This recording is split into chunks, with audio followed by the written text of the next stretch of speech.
This is Coach on and off the court, where we navigate the intersection between sport and business. I'm Coach Frank Knight, and on today's show, we're going to have my good friend Damian Mackey, managing partner of UE Financial Group.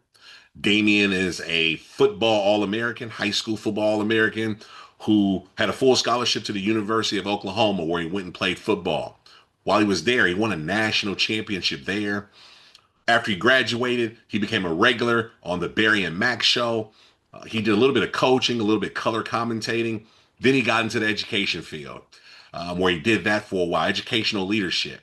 He's pivoted and moved into the private sector, and he's dominating on the business field, just like he dominated on the football field. But first, I wanted to look at some current headline things that are going on in sports, just to keep us all in the loop on what's going on.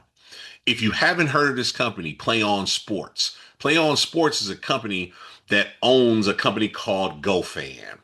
GoFan is the biggest ticketing company for youth and high school and amateur sports in America. Think Ticketmaster for youth sports, Ticketmaster for high school, Ticketmaster for amateur athletic union events. So just imagine that. This company, Play On Sports, was acquired by a private equity firm called KKR. What this company is now doing, KKR, is making a major play in youth and high school sports. So they already owned GoFan. So what they did was they made their first major acquirement, and that was Max Preps. If you don't know about Max Preps is where all of the schedules, results, photos, videos, articles about high school sports are stored all across America. Every single state uses Max Preps in some sort of way. In California, we use Max Preps to determine our playoff situation. So where you're seated and what division you go to, all of that is formulated by this company, Max Preps. So Play On Sports through KKR has now acquired this from CBS and Paramount Global. Now, they did not come out with the numbers. Some people say it was around 25 million, between 20 and 25 million dollar acquisition. That is a lot of money to jump into the youth sport space. They've also acquired a company called NFHS Network. If you're from California or if you're from other countries that have sports where they broadcast them, streaming them online, you know about NFHS, right? The National Federation of High School Sports has their own network where they host all the games of competitions. And this is every sport: water polo, swimming, basketball, football. Every sport is housed in NFHS networks. They usually have cameras on school campuses around America, so they make it easy to streamline. You put the cameras on your football fields, you put them in your gyms, and then everything that happens on those fields and on those courts are recorded, and then they can broadcast them for people during the time so they can do it live, or you can come back and watch them later.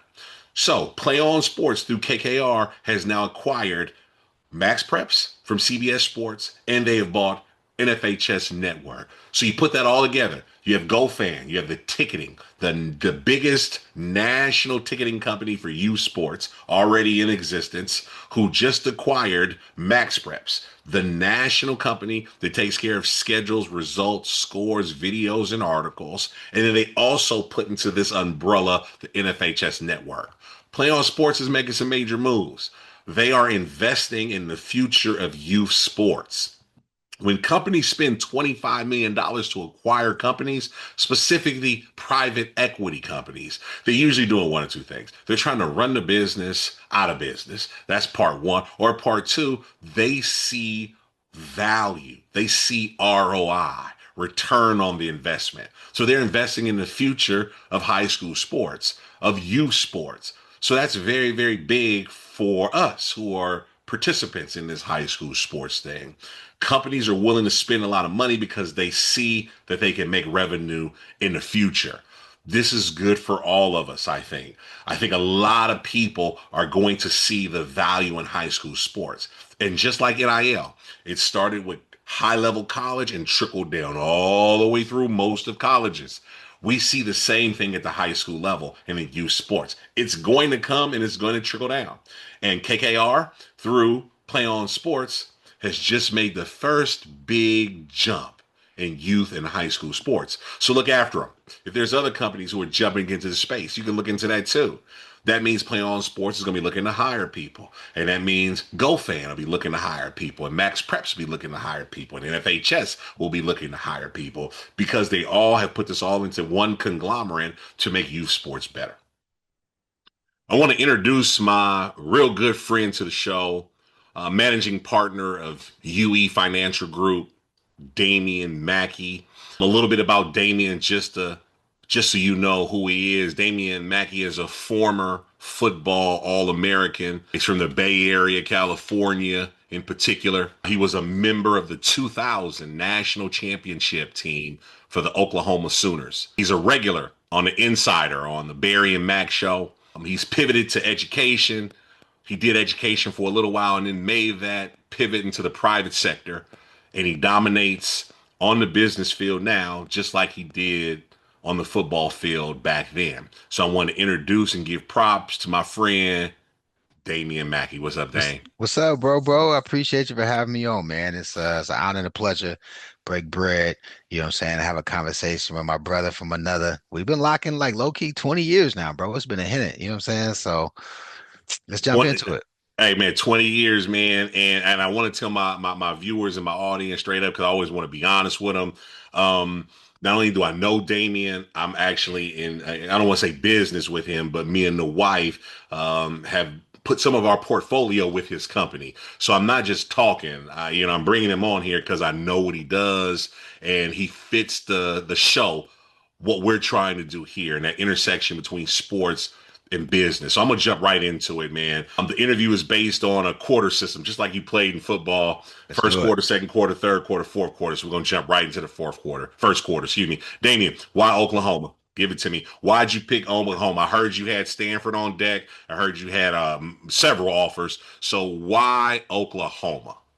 God works in mysterious ways. Oklahoma was at the bottom of the list. I'm gonna keep the story short and brief, but I committed to Stanford. Obviously, Bay Area kid. I wanted to stay home. The truth is, I wanted to go to Cal, right? East Bay kid, wanted to represent the East Bay and go to UC Berkeley. At that time, they had a couple of guys, Andre Carter, Delta O'Neal, were guys who were coming through the ranks at Cal. But the truth is, Cal was the only team in the Pac-10 who didn't recruit me. And so Mariucci had just gone to the 49ers. They had brought in a guy by the name of Tom Homo, and he was essentially trying to brand Cal as a national brand. And so Ty Willingham was at Stanford. You know what I'm saying? Black coach who was about that business. And I was a 4.0 kid. I was a straight A student in high school. I went to the Stanford camp and showed my, you know what I'm saying, my abilities, and they offered me a scholarship. So Stanford's who I committed to. Long story short, James Logan High School represent for them Logan Colts. We was factors in the late 90s. Every sport, pick a sport, we was factors. We are playing De La Salle in the Coliseum my senior year. In that game, it's 14-13 at the half. I mean, it's a game, you know what I'm saying? First possession of the third quarter, I tear my ACL, my MCL, my PCL. So I literally blew my knee out totally. And the truth of the matter is, man, that night, Stanford, the D coordinator, he called my mom and essentially said, "We want to put Mackey in a prep school. We want to go to a prep school in Virginia for a year, and then if he recovers, we'll take him next year." I had a 4.0. I had offers from USC, Texas, Oklahoma. I mean, that wasn't my only option. So Roy's family is from my best friend, NFL Pro Bowler Roy Williams, played for the Dallas Cowboys. His family's from Oklahoma. And so that gave them the opportunity. And they essentially said, hey, we'll take Mackey if he wants to come out here. They really wanted Roy. Right. Roy was a big time player. They wanted both of us. They actually recruited me first. But once they found out that Roy's aunt was there, she was like, "That's my nephew." Roy was a much bigger recruit than I was. But the story goes, I get hurt. We find our way to Oklahoma.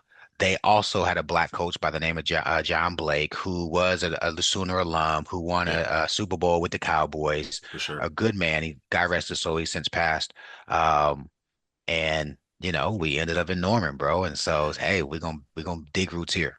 Hey, and the wild thing, me hearing you tell that story, I was actually at that game, a De La Salle football game when you guys played them, and I don't remember you getting hurt. I do remember somebody getting hurt. Since then, since that game, and since we've gotten older and done more things, I've come to know you and Roy. You know, Yeah. and I consider both you guys friends, so that's pretty awesome, man. So since you brought up Roy, I'm gonna segue to the next thing. Who else, man? When you was at Oklahoma, give me some names, man. The big dogs besides Roy that you had to interact with, that you played with, that you became teammates with. Let me hear some of the names, man. Yeah, so obviously Roy Lee, Tommy Harris, number two pick in the NFL draft, Mark Clayton, first round draft pick, Rocky Kalmus, Buckus winner, Teddy Lehman, first round draft pick, Buckus winner, Derek Strait, Thorpe winner, but he didn't win the Buckus, he won the Thorpe. Um, we were the team that turned around. OU is literally a traditional blue blood, one of the most winningest programs of all time. In fact, they have the longest streak for one number one ranked team in America. OU holds that streak. OU holds the honor of having the most All-Americans in college football history. Okay. Um, yeah, OU holds the record for the most days, the most games win in a streak, 47 games in a row without losing one game, right? So one of the true blue bloods. When we got there, they were trash, and we were the recruiting class that turned the team around and brought us back to prominence. Obviously, winning a national championship. So a lot of my buddies played in the league. A lot of my buddies are actually head football coaches at universities now. You probably saw, but just 2 weeks ago, I was at the University of Tennessee. I spoke to their team about championship culture. Their head coach was my quarterback, Josh Hype, right? So a lot of the guys I played with have gone on to become successful as pro ball players and then obviously as college coaches. And that's what the really the theme of the show is, man. The connections after sports. We all play sports. One day we're gonna stop playing. That's what I tell my guys now. Eventually, that football, you're not gonna be able to run it. That ball gonna stop bouncing. What are you gonna do next? And a lot of the skills translate, a lot of the relationships and networks translate. And like you said, you know, your first day, you friends with Hypo and a whole bunch of people that you could pick up the phone and use. Now, you got to tell me about that national championship. Not every day does a person win a NC2A national championship. I was lucky enough to play in the NC2A tournament and we got exited pretty quickly. You won the national championship, bro. There's not a lot of folks walking around the planet that can say that. Tell me a little bit just about that experience, man, that national championship experience. Yeah, lowest ranked preseason team since then to win a natty. We started the preseason number 19 team in America. The year before we went like 7-5, something like that. It was special, bro. You know, we were the only undefeated team in NCAA. We played the hardest schedule of the season, and we were in the best conference and the best division. At that time, the Big 12 was broken into two divisions, the Big 12 North, the Big 12 South. The Big 12 South was the most difficult division in college football, and the Big 12 was the most difficult conference. The SEC was not the SEC of today. All right. The SEC had Tennessee and Florida. Georgia was trash. Bama was trash. LSU was regular degular. You know what I'm saying? OU, Nebraska, Texas, Colorado, K-State, Texas A&M. I mean, that was all the R1 conference. And so, Frank, it was a beast. Guy was on our side. We had no major injuries all year, which is ridiculous. And we came in with we were really the introduction of the fun and gun offense. We went spread with a guy by the name of Mike Leach, who has since he was at Wazoo for a while, who was at Mississippi State. He's passed away as well. He was our OC. And we just turned the game up on everybody. You know what I'm saying? We were playing basketball on grass is essentially what it was. And we kept putting defenses and compromising situations. And so it took us to the natty. We played Florida State. You old enough to know Peter Warwick. You Yes, old I do. enough to know, you know what I'm saying? The dogs of Florida State of the late 90s. We played the Chris Winkie. By the way, Anquan Bolden, Javon Walker, Yes. Antris Bell, Yes. Travis Minor. Like Yeah. this is the guys we are playing against in Miami. So we're it's a backyard game from them. We Yeah. went up there and beat that ass. I mean, just keep it a buck with you. For Four sure. quarters, dominated them.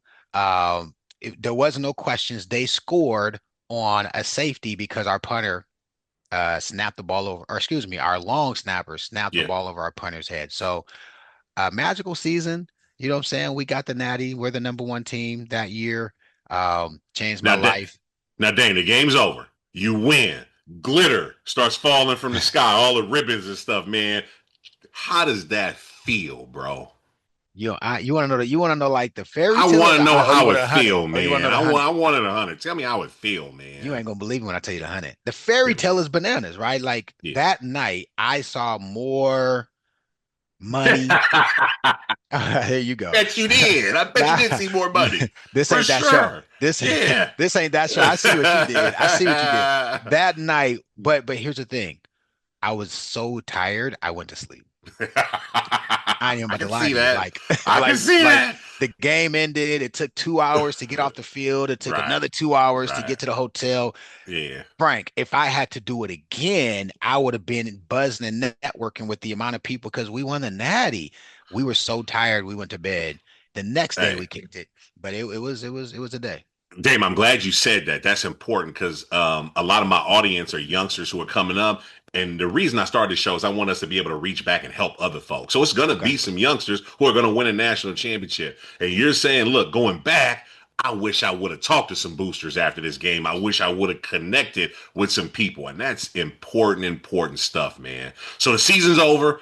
You win a national championship. You get up out of OU. What are you going to do with the rest of your life? So, what was that transition, man, from ending athleticism and being an athlete to moving into the workforce, man? What did you do first? What was going on in your mind?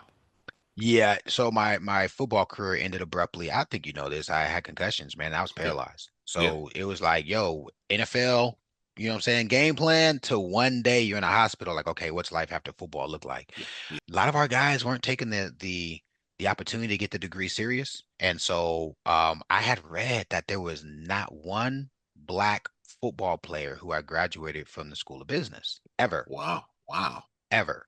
And so, you know, me, I'm one of those like, okay, bet there it is, right? That's my next task, right? So my That's right. next task to tackle was I wanted to graduate from the School of Business. So I went, got my degree in finance and an emphasis in that entrepreneurship. Boom, got my degree, knocked it out. And then right when I did it, like three or four more did it right after I did it. So right, open the door and we're gonna bust through it and handle that. I took a year or two and my occupation for those 2 years, Frank, was to throw parties. We threw some bananas party, Houston, Austin, Yeah, Galveston, Capitol Beach. We threw the Capitol Beach party one year. Made a little bit of money, but contacts and really just enjoyed that. But you know, my transition after that was into education, and so um, I think it's pertinent to say to the young lads that might hear this, even in high school, school came very simple to me. I learned how to navigate the system and how to get good grades, and that was something that I took when I was a teenager. But I would always help my teammates stay eligible, right? So like Roy and some of my guys in high school, I needed to make sure my boys would be eligible for the season. So like I would tutor my teammates, hmm and a lot often the teammates were like, "Bro, you teach this better than the teachers," like that was kind of. And so I took that and said, okay. I got to be a man now. I have to adult now. Income is not just coming anywhere, right? Roy's in the right, league doing his thing. He's right, he's engaged to Kelly Rowland, and he right, doing right, his right. thing. Yeah. I had to figure it out, and so I said, why don't I try education? And so I was 25. Yeah. So instead of I don't know if you dabbled in trying to be an assistant coach or not, or trying to do radio or something like that, but what made you say, education? I know you were tutoring. I know they were, people, your teammates was like, thank you, we learning this better from you. But what was that final bump that said, look, education is really what I want to do? I did coach. I was a student coach after I got injured, and Yeah. and I had some opportunities. I really should, in retrospect, I could have gone down that path, but I didn't. Okay.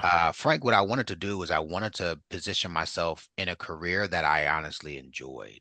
Yeah. And I always had an affinity for kids. I had an affinity for helping others. And I knew as a black man that there wasn't a lot of examples of me in my educational experience. I never had a black teacher who could mentor and keep it a buck with me. For And sure. so I said, what would it look like? I have intentionally every job I ever took has been in the inner city community. Not necessarily the black hood, but I've been in the east side of Oklahoma City, do your research. South Hayward, do your research. East Oakland and Brandy Park, do your Yep. research. Yeah. And I spent a semester in Fremont. So now I gotta take that one on the chin. I did one semester in Fremont. But aside from that, right, it was very important to me. I did Cedar Hill, Texas, which is again a 80 to 90% black community in the Dallas, Texas suburbs. And so always important to be a representative in my community for my people to help support the next generation get where they want to go.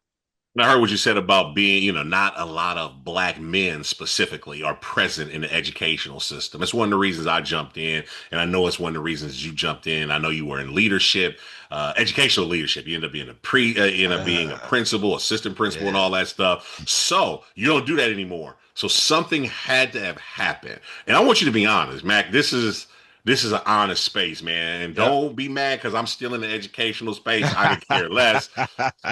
What was it? Usually for everybody, it's something. Yeah. What was it? I mean, because you're getting summers off, Christmas off, Easter off, Thanksgiving off.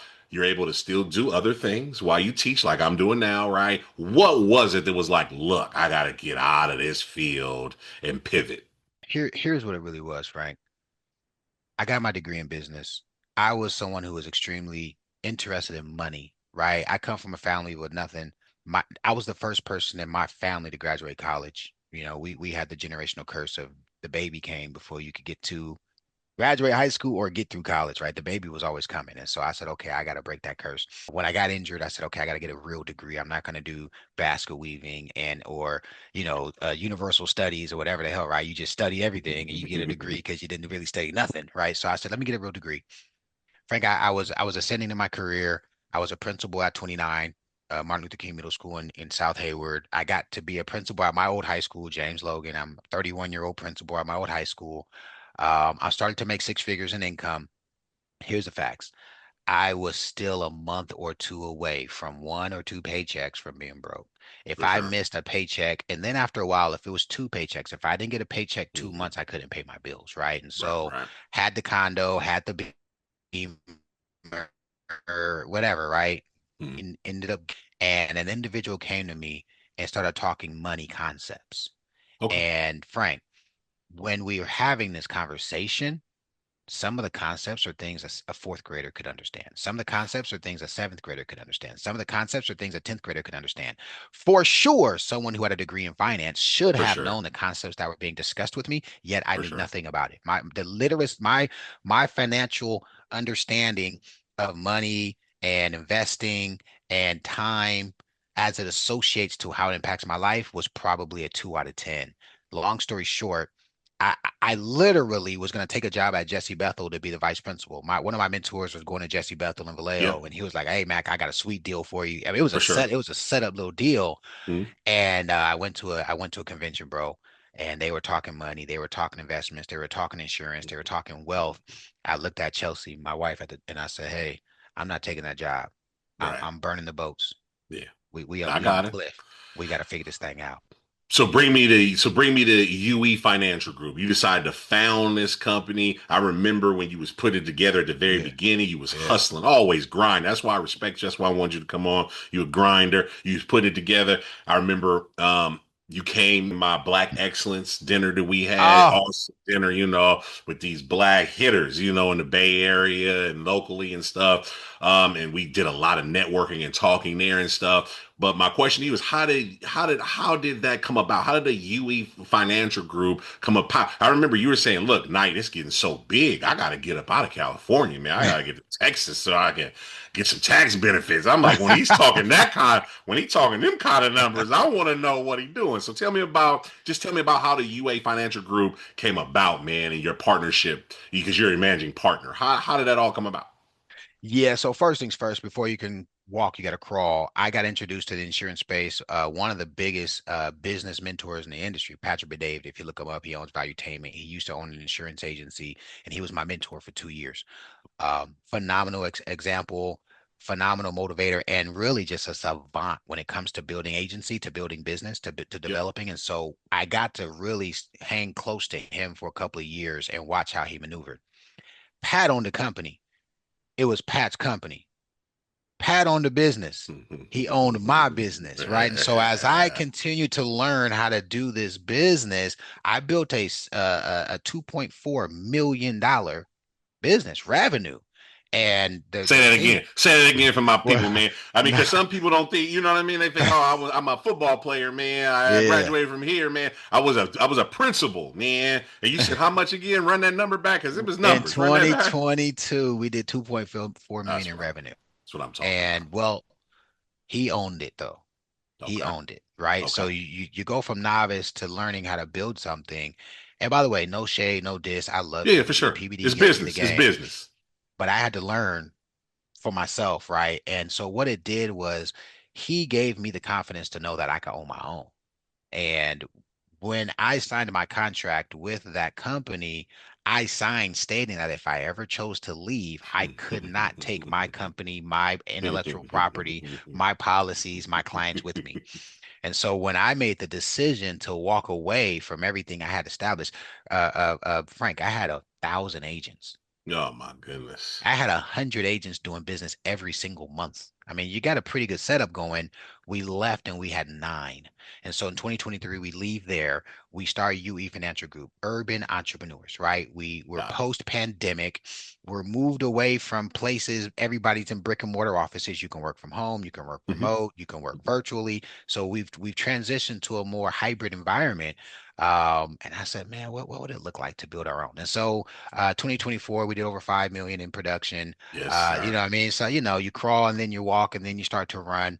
Our business is one where I am transitioning into the coaching space. So I spend a lot more time as a business coach developing entrepreneurs, helping people transition away from just W-2 income, learning the 1099 game, learning the entrepreneur space, and just continue to grind, bro. You know what I'm saying? UE Uh, Financial Group has transitioned into some more stuff and looking forward to continue to develop. And I'm gonna say this. I mean, you definitely educated me on some of the financial packages that people could use to better themselves in the future, man. And like you said, a lot of us don't get this information. We may get it, we not paying attention or whatever. You don't get it. But when somebody who looks like you, who you have respect for, who you've talked to before, say, "Hey, Frank, look, man, make your money work for you, bro. You want your money working while you sleep, man."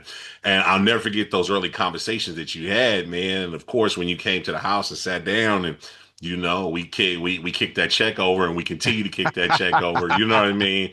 We're Look, looking towards the future, man. Exactly. We're looking towards the future, though. We're building 100%. for something bigger. And that's what I really want my audience to know, just about life and it's about us.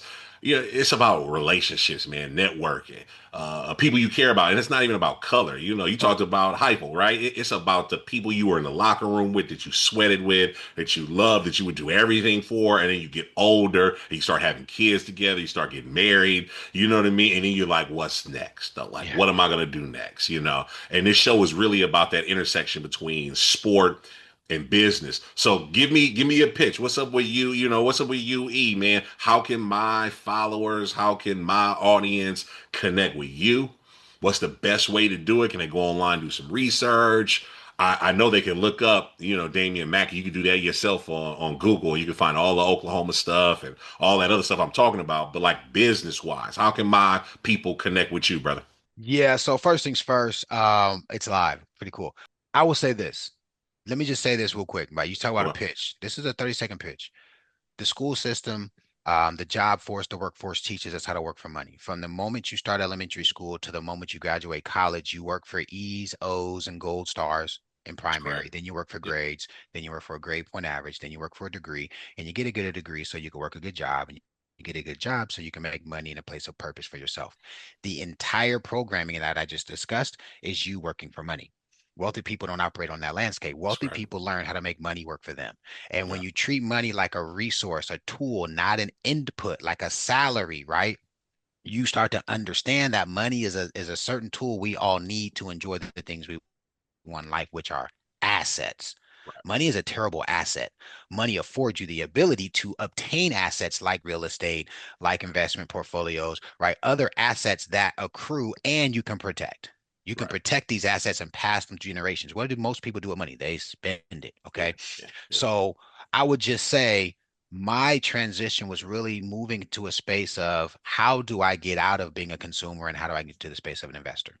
Right. UE Financial Group is a company that I am very proud to have co-founded and continue to develop. You can go look up DamianVMackey.com.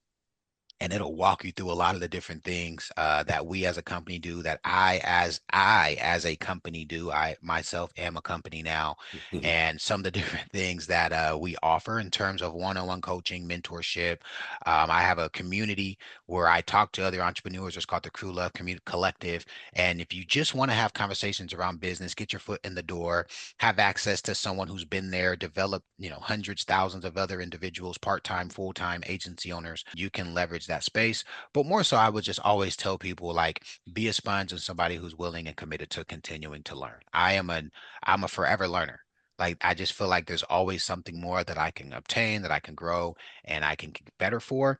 And Frank, I want to connect it right back to the beginning. I learned that playing football. For sure. Football is the core of teaching me how to get my tail kicked, how to get hit hard, how to deal with adversity and get my ass up and say, okay, how let me figure this out, right? And so For I'm sure. grateful for Pee Wee football, for James Logan High School, for University of Oklahoma, and then everything that came after that, because it's what separated me as the man I am today from a lot of other people who I see who are essentially just treading water, trying to figure things out. There are certain skill sets that you get from athletics that you can get from no other place, and they all translate into the business world. And I didn't realize that until I got older looking back on it, right? We all gonna work with people we don't like. In sports, you do that from the gate. You're Facts. going to be on a team with somebody you don't see eye to eye with, but you learn how to put that to the side and achieve a common goal. And that's what you're going to have to do in work. So these things are connected, and that's what this show is about. Damien, thank you for coming on, my brother. Much love to you, man. Continue to build your business, man. Continue to do what you do. I might have you back on. I want to talk about some trusts and some insurance stuff. I would be a couple episodes, maybe a little bit later, because people need to know this stuff, man. You know what I mean? I wish I knew about what trusts were. I'm trying to educate moms and pops and them. Right, I'm right, like, right, dude, right. put this in a trust, man. We can't have the government telling us what to do and you go, man. I got to press and play. So these things I think our audience needs to hear, man. But I wanted to appreciate you for coming on, man. Thank you for giving your time. I understand now time is worth more than money. It's the only thing we got that we cannot get again. So thank you for coming in, man. Thank you for seeing and talking to my audience. And I appreciate you, my brother. 100%. All love. All right, man. I want to highlight a young man, an athlete who played for me, who's actually playing professional basketball and doing a great job at it. And I want to give him some props. The young man's name is Terrell Brown. Terrell Brown played for me for 4 years in high school, and Terrell was an absolute monster. He didn't start off that way. He started off as a skinny young man with goggles. I remember him to this day. He could really shoot the ball, but he was just undersized and had a heart of a lion. Terrell Brown grew about 5 or 6 inches from that point. He left high school at about 6'4", 6'5". He ended up at San Jose State. He transferred from San Jose to New Mexico State. While he was at New Mexico State, they won 2 WAC championships. So he went to the NCAA tournament 2 years in a row. He's been playing overseas for the last 5 or 6 years, trying to find his niche, but he is a scorer, flat out scorer. He's playing in Mexico right now. I'm going to link some pictures in here so you can kind of see him and you can go to his team. The team is called Angeles de Mexico. Hopefully I said that right, but they're one of the top professional teams in Mexico. I think they won the championship last year, but Terrell is on fire, man. 48 points one game. He had 39 points the game before that, 35 points before that. He's averaging at about 23.7. That's his clip right now. Terrell's always been a scorer. I love Terrell. Terrell, keep doing what you're doing, brother. Eventually, he's going to stop playing. We all know that. And hopefully, the things that Terrell's doing now, the contacts that he's making, living in different countries, connecting with different people, is going to help him in his transition from sport to business. But just wanted to give a shout out to you, Terrell. I see you, man. Keep it going. I want to thank Damian Mackey for coming on the show today, sharing with us his wealth of knowledge, his experiences of himself navigating that space between sport and business. Thank you for tuning in today. This is Coach on and off the court. I'm Coach Frank Knight. If you like what you're hearing, hit the little bell in the corner, like, subscribe, come back later. There'll be more episodes in the future. Shout out. Appreciate you guys for listening. See you next time.